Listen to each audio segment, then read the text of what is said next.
Bedfellow. The old ponyologist looked at his watch. It was time for bed. He always resented being awake, and he regarded it as a necessary inconvenience of existence, like eating or going to the toilet or reproducing sexually. Chance would be a fine thing. He thought that the most important times of your life were the bits that you spent asleep, dreaming and communing with the infinite.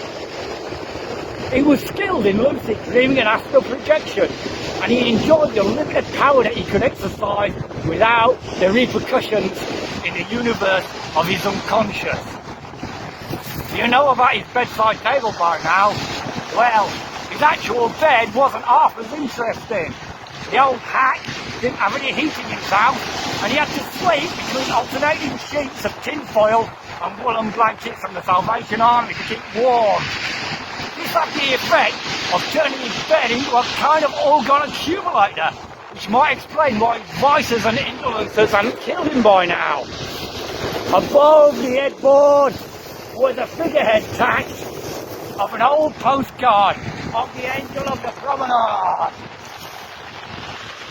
It used to look over him while he slept on the beach all through the cold night if he was too pissed to make it home. It was the last thing he looked at night, the postcard that is, and her image burned into his knackered retinas and stayed there until he finally fell asleep, just as long as he didn't open his eyes. Sometimes she would still be hovering there while he dreamed, and he would try and work her into the narrative with varying degrees of success. A wise old head had once told him the trick wasn't to get out as far as you possibly could, it was to get back afterwards, so you could file your report. When it came to an expedition, some people were preoccupied with getting home afterwards, and some people didn't give a fuck either way where they crashed, even if they did have homes to go to.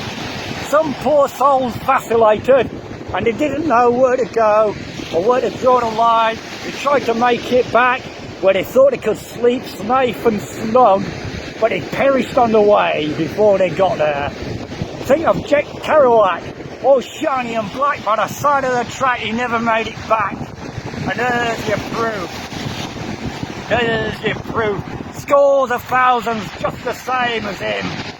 It could have been 100 times over, more or less. He wasn't counting. He just liked sleeping there because if he got stabbed to death, at least he'd have a decent headstone.